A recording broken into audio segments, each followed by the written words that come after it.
So in the 6th chapter, Bhagavan last week had told us what is the benefit of meditation. He says it is the joy that is experienced is beyond any other joy. Nothing else can equal it. And having attained that joy, the joy of meditation is unparalleled, what you experience when you become one with that self, which is what meditation does. And that was our meditation class also this morning. And it says that there is no greater joy than that in the world. Anything can, even heaven cannot experience that. And once this person is established in the truth and feels God's presence within and becomes one with the self, the Atma, the consciousness, then even the greatest sorrow in the world, the heaviest sorrows, heaviest discomfort, nothing can bother him. Nothing can bother him and him or her, and such a person always remains in contact with the self. And that is what we also tell that what the joy we experience in meditation, those of you who meditate regularly, when you connect with that, keep that feeling. Whenever you remember, you just turn your attention inwards. So we'll talk about that also today. So today we'll do number 23, chapter 6, number 23, where Bhagavan Krishna has given us a new meaning of meditation. It's a very unusual meaning of meditation, which we have not heard before, which he calls yoga. Yoga, it means dhyana yoga, the yoga of meditation. So number 23, tam vidya dukkha sanyoga yogam yoga sangitam sanishchayena yoktavyaha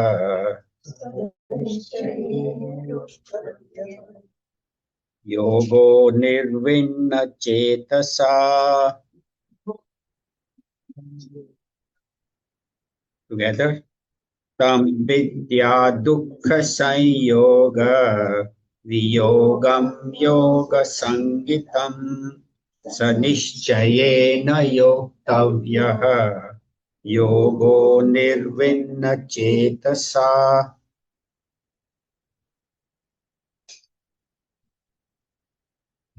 I'll try to keep my finger on it and keep it.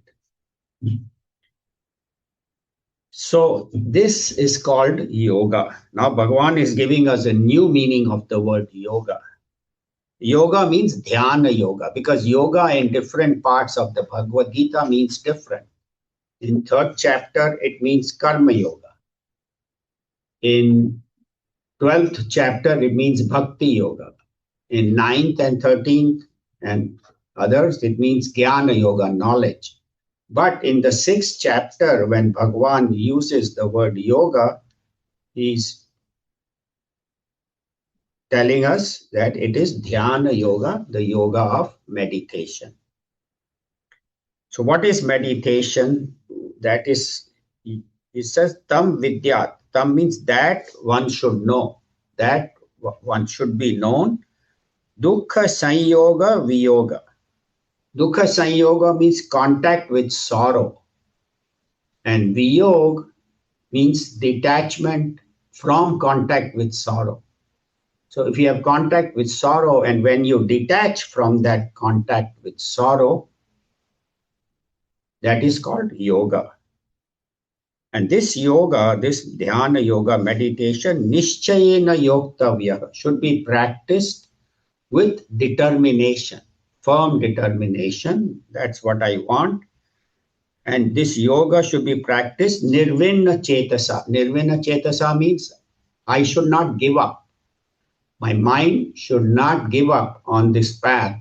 I shouldn't say, I have been meditating 6 months, nothing has happened. God is still not appeared in front of me. Or I have been studying Bhagavad Gita, but I still have all my problems. So, with firm determination, we should practice this yoga of meditation and not give up. So, yoga is detachment from, yoga is detachment from attachment to sorrow. So, this says, what does Bhagavan mean? Attachment to sorrow and detachment from that. So, what happens is that our life is basically mostly sorrow and then little bit of joy in between. Uh, so what do we mean by that? So what it means is that you say, well, my life is not all sorrow, but the thing is, whatever I get in this life temporarily may give me joy, but sooner or later will lead to sorrow. An object I get, a new car, a new house, after a few years becomes old and will give me sorrow. Okay, then I have a friend or somebody I love, my beloved, my spouse. In the beginning, there is a lot of love, and then soon they say, I don't love you anymore. I, want a divorce. So anything in this world, sooner or later, we have to give up. Even our money, our objects, our home, all that will give us joy. But at the time of death, I have to give it up. Or even before death, I have a lot of money in the stock market, suddenly it collapses. All my joy is gone. So, whatever we get attached in this world may give us temporary joy, but ultimately it will lead to sorrow. And I said, if nothing else, at the time of death, when I'm leaving, I have to leave all my near and dear ones, my children, grandchildren, my spouse, my money, my bank balance, everything, my new car. Nothing stays with us. Only thing that goes with us are our karmas.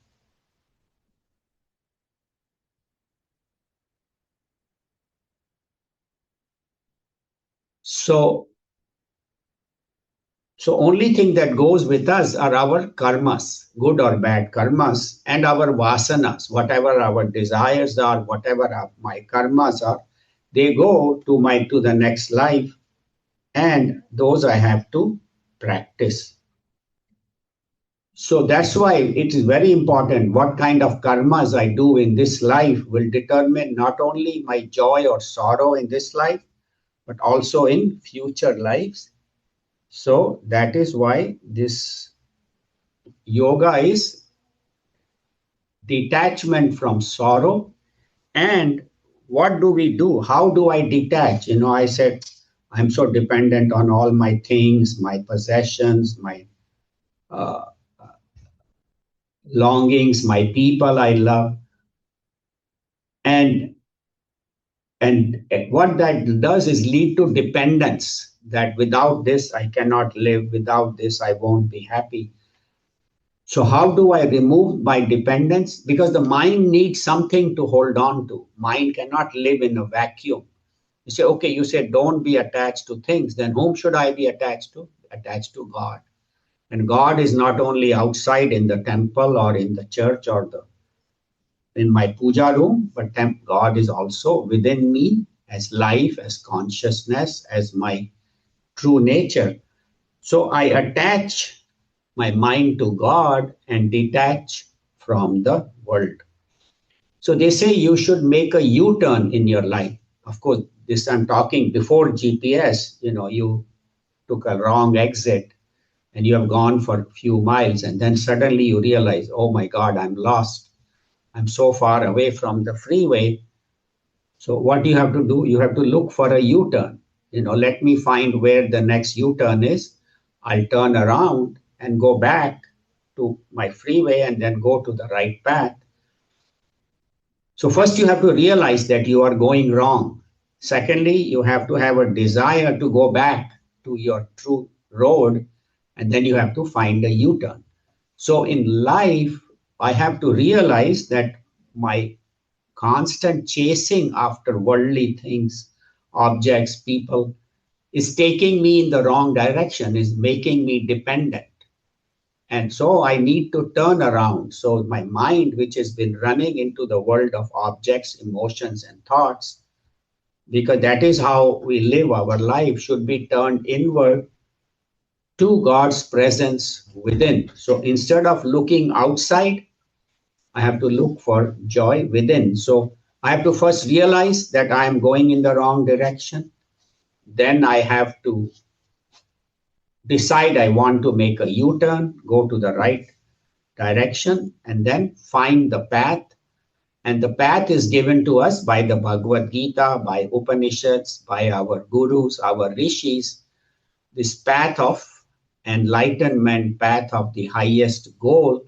And that can only come when I have the knowledge of given to me by the Bhagavad Gita, and I decide to apply that knowledge. See, knowledge you can get, but when I apply that knowledge, that is called. And this joy that we experience when we connect with God within the self, the consciousness, that I can get only through meditation, through connection with the truth, through right knowledge. This joy cannot be given to me by somebody else. Like government cannot say, okay, from next month onward, everybody will get 2 bottles of this joy of meditation, and you can consume it slowly, slowly throughout the 2 months. You know, it's not going to be like Trump's, what is that? The dividend check, which we haven't yet seen, but not to talk politics. But the point is that the government cannot give you, or doctor cannot give you a prescription. Okay, take this medicine and take 2 teaspoons every day and you will have the joy of bliss of enlightenment.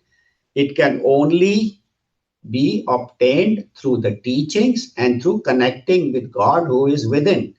Of course, we see God in the temple, in plants, flowers, birds, animals, but God is with me at all times. And for that, one has to have the right wisdom and determination, firm determination, and that determination, that effort gives me merit, gives me the highest gain, and that can be only obtained in this way. So people, but as we said, people give up. You know, it's too hard. I don't think I can do it. Maybe next life, maybe 3 lifetimes. We say, no, right now is the best time. You are already here. You have this knowledge. Bhagavan Sri Krishna has himself given this knowledge of Bhagavad Gita. So apply that and do not give up. And then just a little side point, you know, Patanjali's yoga, Patanjali Rishi was a great Rishi, and he gave us the 8-point yoga. And people say, why cannot I not practice that? And we say, that's good. 8 points, I will go briefly. Yama is the practicing the values.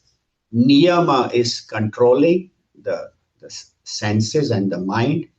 Asana, pranayam, that everybody knows, the physical exercises, the pranayam. Pratyahar, pratyahar means detach from the world, and dharana means hold on to the higher. Dhyana is meditation, and samadhi is merger. So these 8 steps are very, very beneficial in practice. And a lot of people in India do practice this, you know, this yoga, asanas, and all this pranayam, breathing, you know, all these different kinds of breathing. In fact, I had an uncle in the 1960s, he has passed away, but he knew 125 yogasanas at that time. He used to spend his whole time, besides his job, in perfecting these asanas. He had won competitions, and he had a whole album he used to show us. So people spend a lot of time, and that is good, but that is not the final. People think just by breathing or just by, you know, meditate. Because when you come out of that samadhi, or when you are done with that breathing, the ignorance still remains. Who am I? Who am I really? And the knowledge of who am I comes in the Bhagavad Gita, comes in the Upanishads, and they all tell us that you are not only this body, you are Atma, you are self, you are consciousness. That is your true nature. So only by jnana, the marg of jnana or knowledge, jnana yoga, this ignorance can be overcome. And unless you give up the ignorance, your spiritual progress will be limited. Even Patanjali's yogas are very good, but if they are accompanied by knowledge, then your progress is faster. So that's why Bhagavan Sri Krishna in the Bhagavad Gita says, Nahi jnanena sadrisham pavitram iha vidyate. There is no greater purifier than knowledge. Puja, karma yoga, all those are good. But if you really want to purify your mind, you do it through knowledge. And another place Bhagavan says in the Gita, Yanagni sarva karmanam basmasat kurute arjuna. Oh, this fire of knowledge will burn all your past karmas, everything, when you reach that state of enlightenment. And for that, we need effort. See, it's not going to come just like that. It will be a gradual progress, and we have to put constant effort and basically change our life. Of course, we continue to work, and does not mean that I don't get attached to my children, my family, my goods, possessions, but make them secondary to God. And God is my main goal, God is my purpose, and then alone the progress will happen. So now the 24 and 25, Bhagwan Sri Krishna is going to tell us about meditation, how to meditate. See, he has already told us how to prepare the meditation, how to get yourself ready, what you should do, not do, what kind of diet and all. Now he will tell us the actual process of meditation. So we'll do number 24 and then we'll do 25 separately, even though Gurudev has combined them. But they are two different ideas, so it will be easier for me to explain that way. So number 24. Sankalpa Prabhavan Kaman Tyaktva Sarvana Sheshatah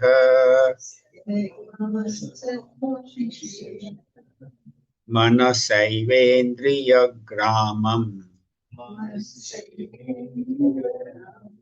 Viniyamya Samantatah. Together. Sankalpa Prabhavan Kaman Tyaktva Sarvana Sheshatah Manasaivendriya Gramam Viniyamya Samantatah. So I'll translate this and then we'll go over the meaning. Commentary. So Sankalpa Prabhavan, the born out of Sankalpa. Sankalpa is a very important point, and Gurudev has covered it in his commentary and also in other commentaries. So I'll talk about what is Sankalpa. Sankalpa means fanciful imaginations in one word, and then we can explain it. Sankalpa Prabhavan Kaman. So Kaman means desires. Prabhavan means born out of Sankalpa. So desires born out of fanciful imaginations. What do you do? Tyaktva, having given up sarvan, all desires. See, all desires, yes. Bad desires, yes. Good desires, yes. Even good desires have to be given up. Asheshataha, completely. Good desire does not mean that I should not do good things, but we'll talk about what it means to give up the desires. Even good desires can bind us, so that also should be That means one should not have any desire that will make me complete. And we'll talk about that. And then what do you do after having given up desires, having given up sankalpa? Manasa eva indriya gramam. Indriya gramam means this host of senses. We have 10 senses: eyes, ears, nose, skin, tongue, the sense organs, and the organs of action: hands, feet, speech, reproductive, and excretory organs. So we have 10, 5 sense organs, 5 organs of action. So manasa eva indriya gramam. These senses should be controlled by the mind alone. Viniyamya. Viniyamya means completely controlled. These our desires should be completely controlled, and the senses. Samantataha means from all sides. So how do we sit for meditation? Give up fanciful imaginations, reduce desires, give them up, and control the senses from running out. Because that is the problem, we'll talk about that. So here, already Bhagavan has told us earlier how to control the body, how to, the body, how to sit, how to keep the neck, head and neck and back in the same straight line, how to breathe. All that Bhagavan has taught us. Now he will talk about the mind, because ye sab man ka hi khel hai. This whole thing is a play of the mind. That is the most important problem. In meditation, it is the mind, because I sit down and I try, and then for a while it is quiet when I'm breathing and watching my breath, and then it takes off, here and there, in this direction, that direction. I want this, I want that, or after meditation, what will I do? So the mind is the problem. And sankalpa has 2 different meaning. Sankalpa, one is meaning is fanciful imagination. Say I go to a party and I see this lady, wearing a brand new necklace, with a big diamond, 2 carat or something. And I say, why does my husband not buy me a necklace like that?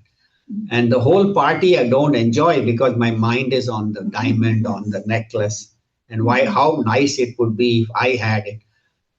Or, I'm sitting in my house on my patio with my feet up in a Sunday morning, it's bright, sunshine coming, very pleasant day, nice breeze blowing.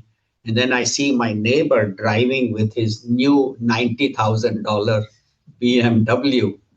You know what BMW stands for? Big money waste. Big money waste. So, oh my God, my morning is ruined. I was enjoying my feet, and then I look at my small little Chevy BMW, and then that's it. My morning is gone. Or I have a decent house, and then my brother-in-law, whom I don't get along very well with, but anyway, he buys a huge house on Seven Oaks, behind the gated community, and then he has an open house, and then I have to go because, sari khudai ek taraf, joru ka bhai ek taraf. Whole world can be on one side, but the wife's brother, I have to keep him happy.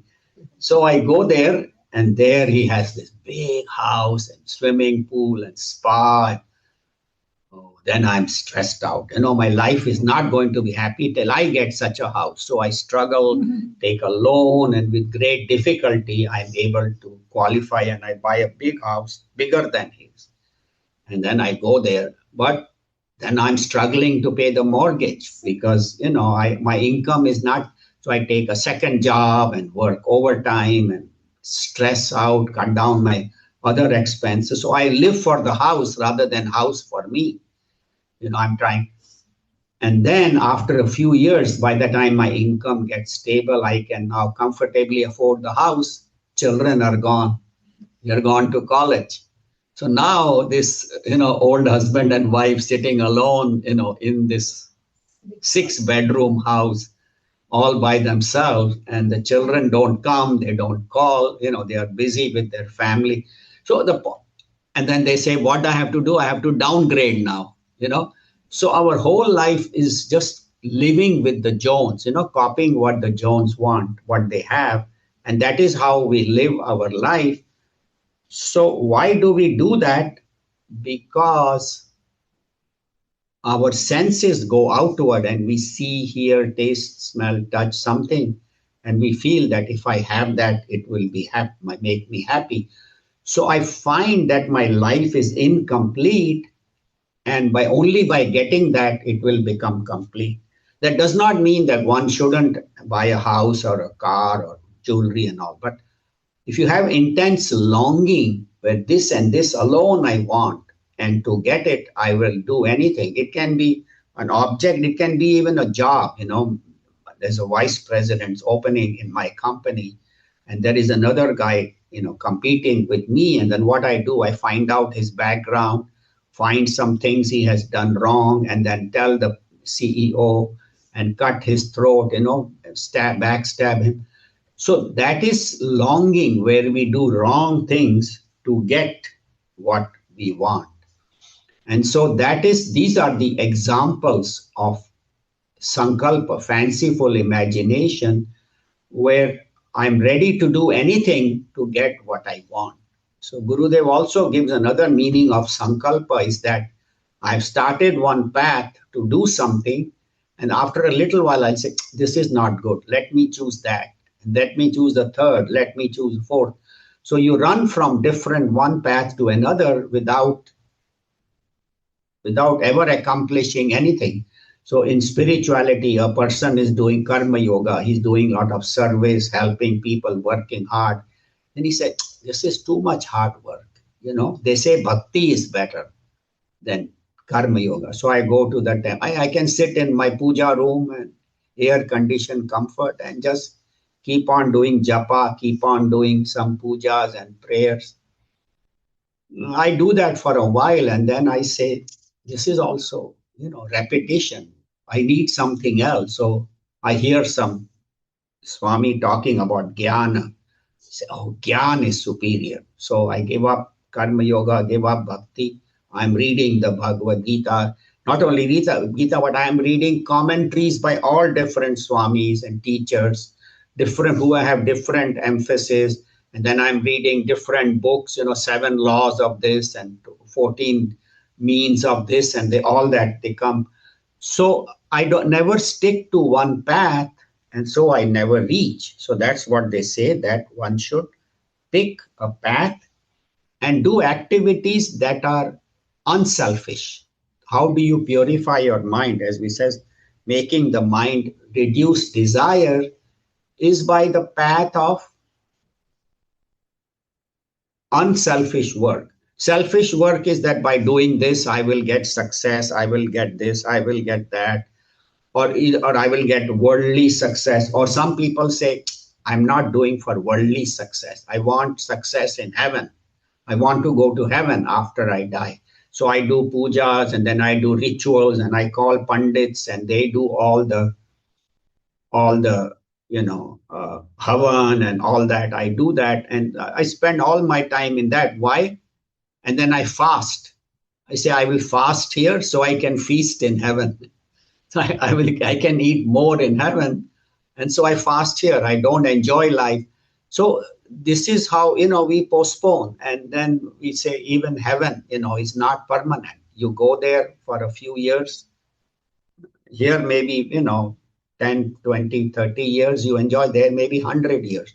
But soon as your clock is ticking, your karmas are slowly catching up, and whatever good karmas you have done in heaven, they get exhausted, and then you have to come back. And so again, heaven is not a permanent joy.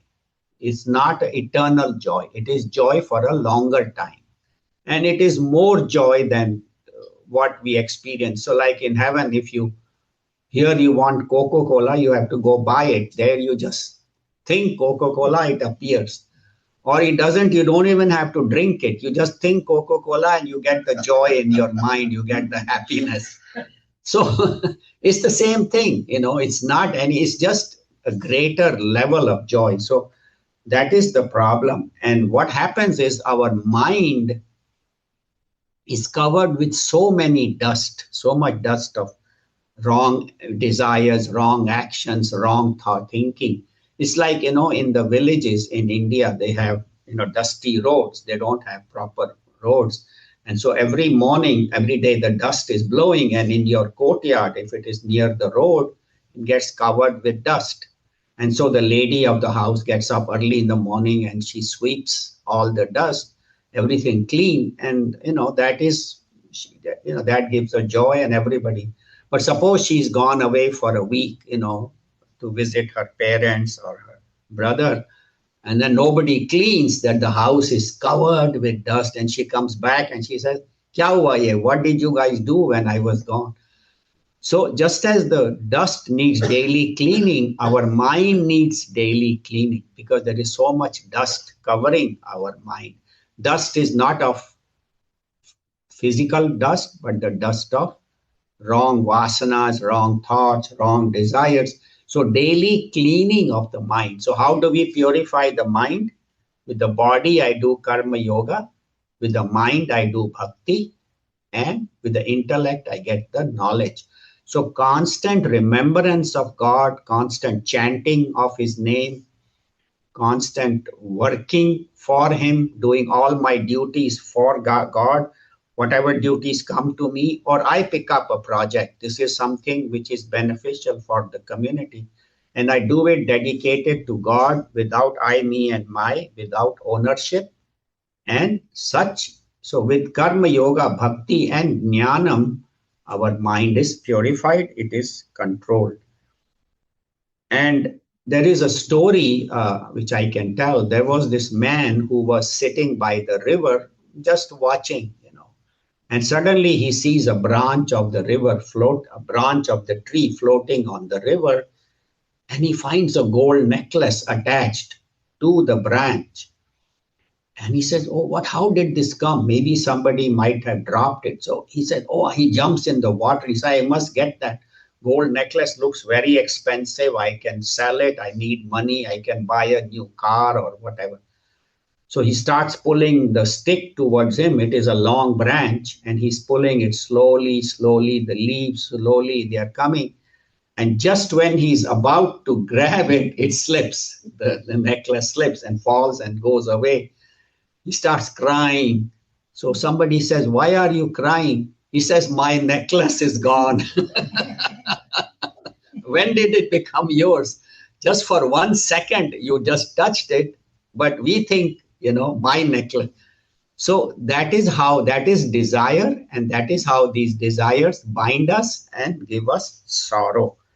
So that's what this shloka says, that give up desires, give up fanciful imaginations, and control the senses with the mind. Let the mind control the senses. Let my mind not run out.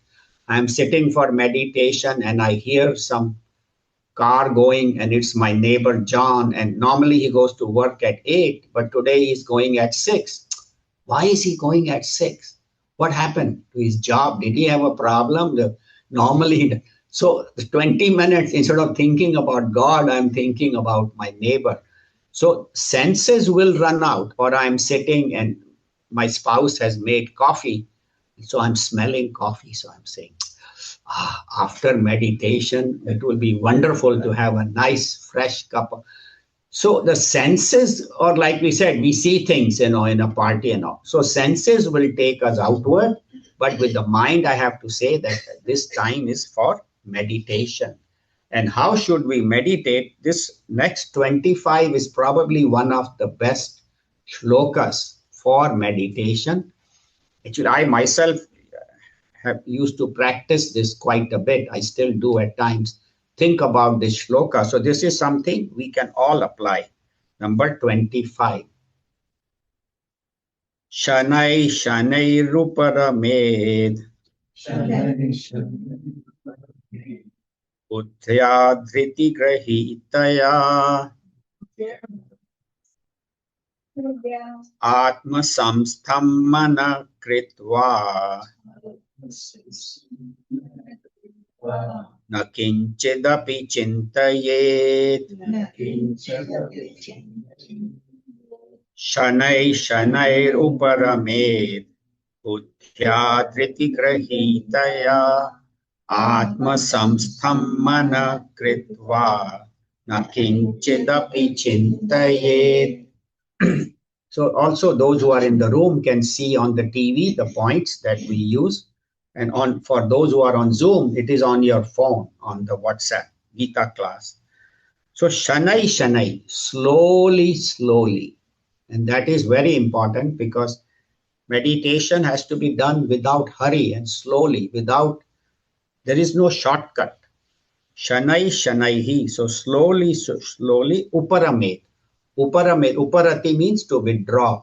So the mind is withdrawn from the world. We already talked in the previous shloka. And how? Buddhaya Dhriti Grahitaya.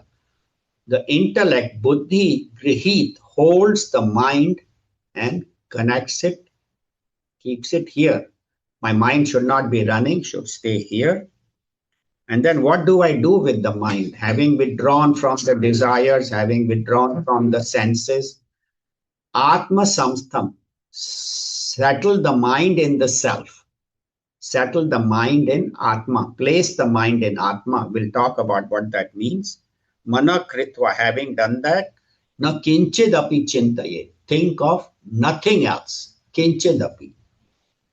So the intellect is the supervisor of the mind. My mind is the one that wants to enjoy, run around. The intellect is supposed to control the mind. Intellect means the right knowledge, the wisdom I have from the gurus, from the scriptures, all the teachings. That right knowledge has to control the mind, not let the mind run around. But if the mind is not under the influence of the intellect, doesn't listen, like I don't listen to my supervisor at job. So here the mind says, the intellect says, you know what, let us sit down and meditate. Mind says, no, it's, who will sit for half an hour? Let's go out. It's a nice sunny day. Let's go play golf. Or, let's go on a picnic. Waste of time every morning, half an hour, 1 hour. We don't gain anything.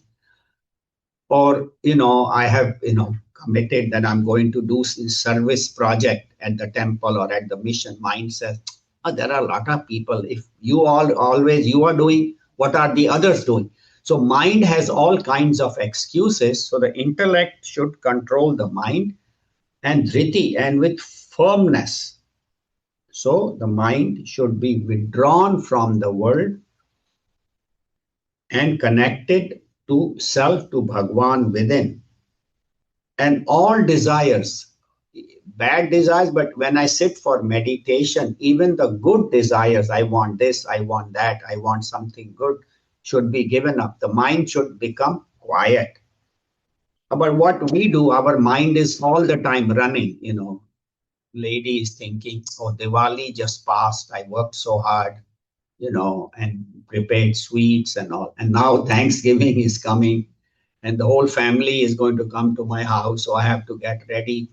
And then after Thanksgiving will come Christmas. And then I have to buy toys for. So mind is already thinking about things that are far, far away. Either what has passed, what I did in Diwali, or what I'm going to do in Thanksgiving, Christmas. So when thoughts come like that, when I'm sitting for meditation, this shloka is specifically for meditation. I'm sitting for meditation. You should tell your mind, not now. Any thought that comes, oh, I should do this or that, you say, not now. Right now, be in the present. I'm here. I'm not going to think about past, not going to think about future. And even not even going to think about any worldly things. So the example they give is like, I have some important project at work, which I'm supposed to, turn in by 1 o'clock. So at 6 o'clock, I'm already thinking about that project. You say, not now, finish your meditation, get ready, go to work at 8, and then you have 5 hours to finish the project. Or mother, her child is sick, and so she has to take him to the doctor. Now, it's an important thought. We are not saying a project at work or child sick, but it is 6 o'clock in the morning, and I think, oh, I have to take my child to the doctor. But the doctor doesn't open till 8, so you're not going to take him till 8 o'clock.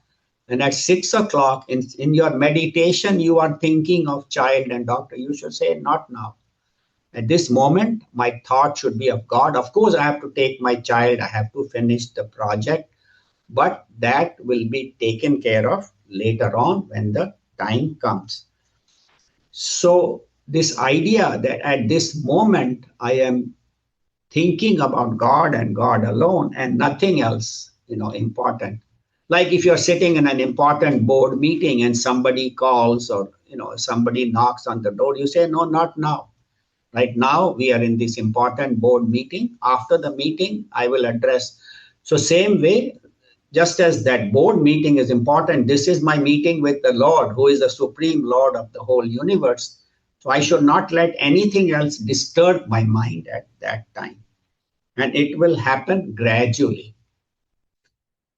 And the more you think of God, the more your mind becomes pure. So it is a gradual process. It's not going to happen overnight, not going to happen suddenly. But our problem is that we have a lot of raga dvesha, likes and dislikes. So person we like, we think about him or her in meditation. But person we dislike, we definitely think about that person. I'm sitting for meditation and you say, yesterday at the party, why did that guy come? I don't like him. Why he ruined my whole party. Not only is ruining your party, he's ruining your meditation, your day.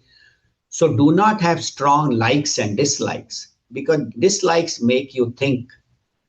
So the example they gave of Ravana, Ravana, we just finished Ram Navami, the 9 days.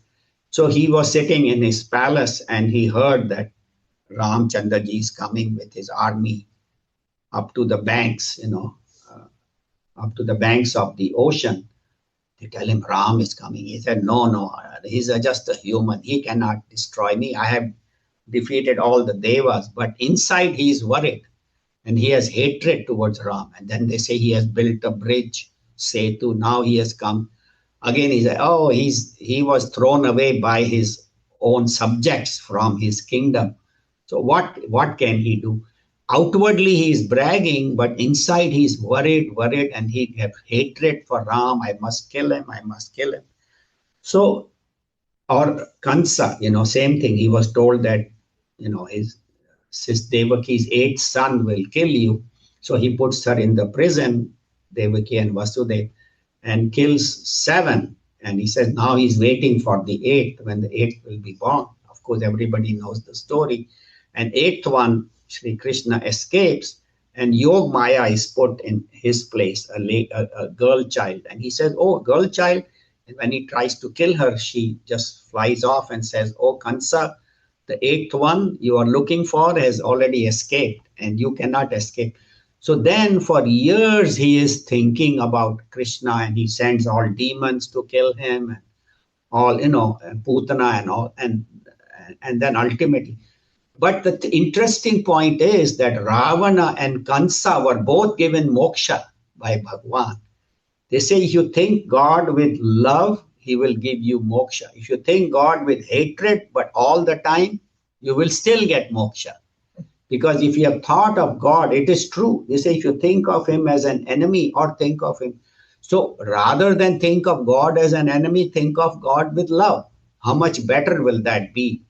So that is what is gradually happens.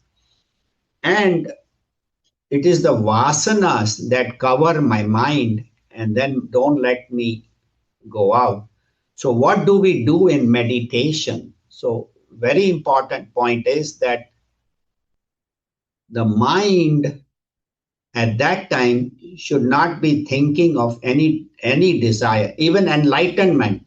When you sit and say, oh, when I'm meditating, then a light will shine and I'll become enlightened. No, even enlightenment should not be there. My goal should not even be enlightenment, or I should become a famous teacher, or I should, get well known. None of that. I am just sitting because this is the right thing to do. This is what my mind needs.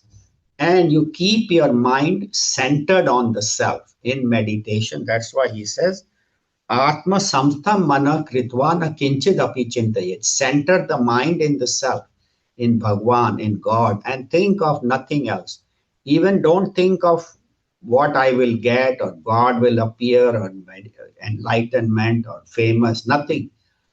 I'm just sitting with Bhagwan, with the self, and don't think of anything else.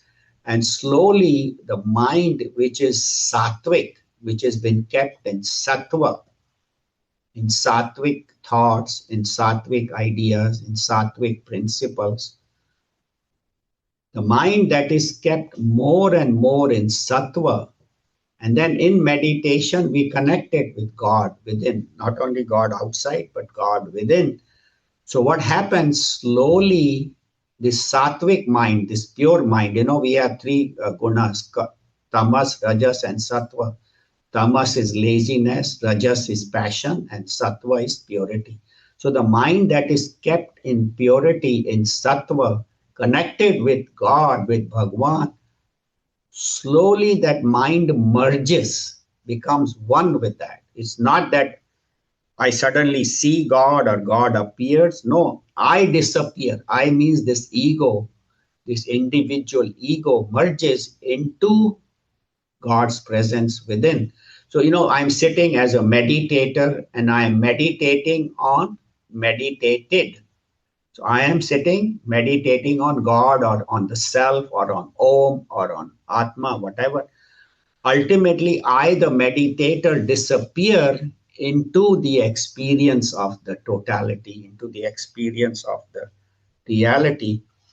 And for that, it is very important to remove the vasanas, because the vasanas are my obstacle, and the vasanas block my view of consciousness. Even God is within, but my connection with God is blocked. So it is like the cloud.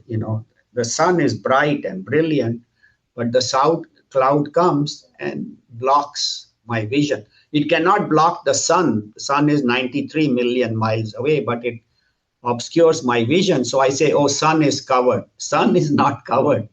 My vision is covered by the cloud, because sun is millions of miles away. It is illumining the entire cosmos. What can this small little cloud do? So same way, the vasanas are like that cloud that cover my mind. Even though Bhagwan is infinite, he is everywhere, but because of vasanas, my mind is obscured and I'm not able to see God, not able to experience God's presence. Actually, we all are that divinity. The scriptures tell us you are divine, you are that Atma, you are that self. But in our ignorance, I think I am this body, limited body, mind, intellect, and they tell us that body, mind, intellect are your equipment, you are Atma.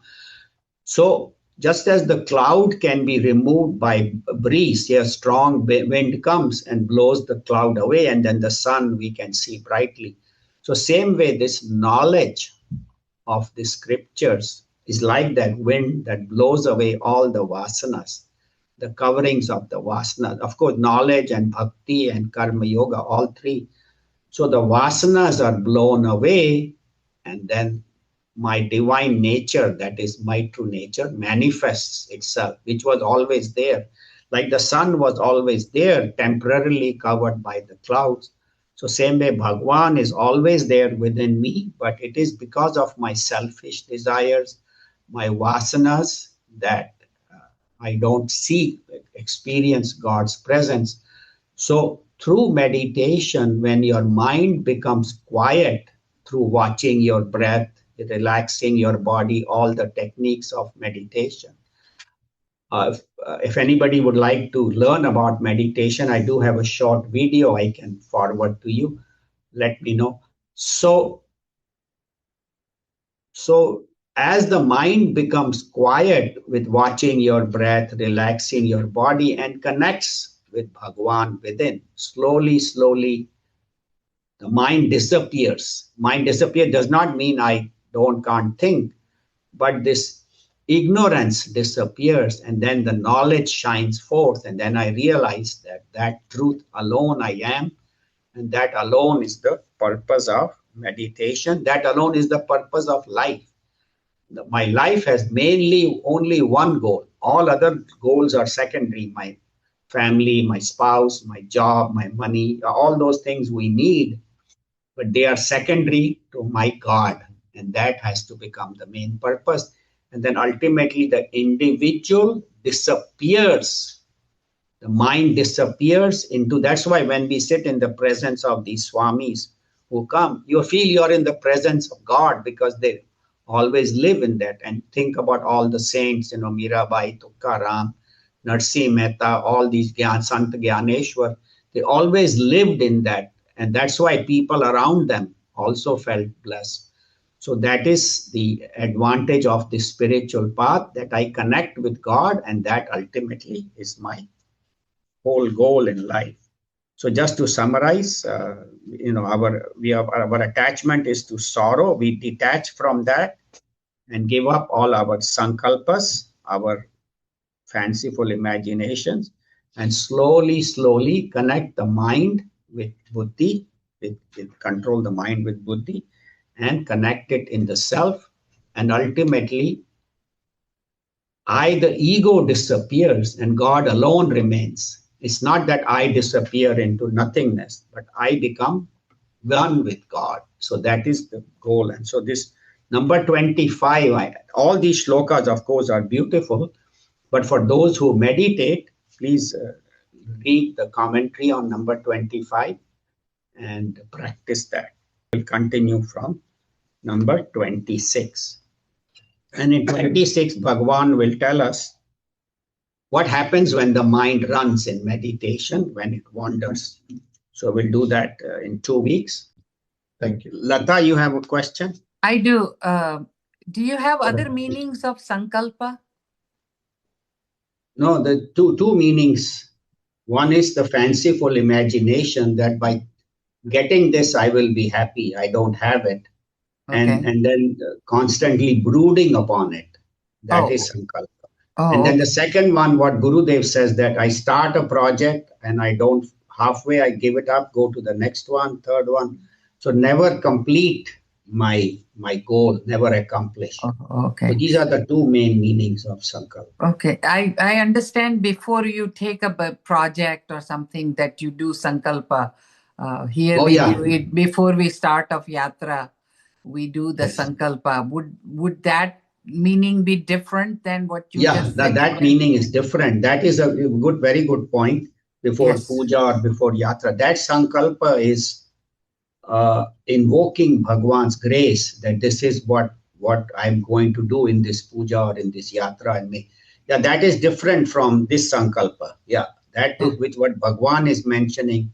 Sankalpa is sankalpa prabhavan kaman. Desires arising out of sankalpa. The other one is sankalpa is a determination and invoking God's grace. Invoking that is different. Thank you. Thank you. That's a good point. Girish Bhai, you have a question? No. I think you are unmuted. Oh, Harsha Ben? No? No. Sorry. Okay. No problem. Okay. Anybody else has questions, comments? Yeah, Joyce, go ahead, please. I saw the notation of Ashasta. Does that mean 8? Or what do we mean by Ashtadha. Ashtada. What does that mean? Ashtadha means eightfold prakriti. Okay. Eightfold nature. See, God says that my prakriti is eightfold. You know how eightfold? Space, air, fire, water, earth, which make this world, mind, intellect, and ego. So the whole universe is made of these 5 elements: mind, intellect, and ego. That is the universal Ashtada Prakriti, and we are also made of 8. We are also made of 5 elements, space, air, fire, water, earth. mind, intellect, and this jiva, this individuality. So yeah, Ashtadha Prakriti can be at the universal level or can be at the individual level. So the idea is that that is my lower nature. Bhagavan says in the Bhagavad Gita, my lower nature is this eightfold. My higher nature is that which is beyond all these. So that's how Bhagavan says in the Bhagavad Gita. So same way, my lower nature is this body, mind, intellect, and this five elements and this ego. But my higher nature is Om. My higher nature is consciousness. In this chart, you can see, I think those who have the BMI chart, Om is my higher nature. And just to briefly go over for those who are new, I am this body, mind, intellect. With the body, I perceive objects. With the mind, I feel emotions. With the intellect, I think thoughts. And vasanas are the cloud that cover me from Om, from my true self, my Atma. So all this lower part of the BMI chart is all my Ashtadha Prakriti. Om is my higher nature. So one is lower nature and one is higher nature. Thank you. That's a good question. Yeah. Thank you. Om Sarve Bhavantu Sukhinah Sarve Santu Niramayaha Sarve Bhadrani Pashyantu Ma Kaschid Dukha Bhag Bhave Om Asato Ma Satgamaya Tamaso Ma Jyotirgamaya Mrityorma Amritam Gamaya Om Shanti Shanti Shanti Harihi Om Shri Gurubhyo Namaha Harihi Om. Thank you very much. My pranams to all.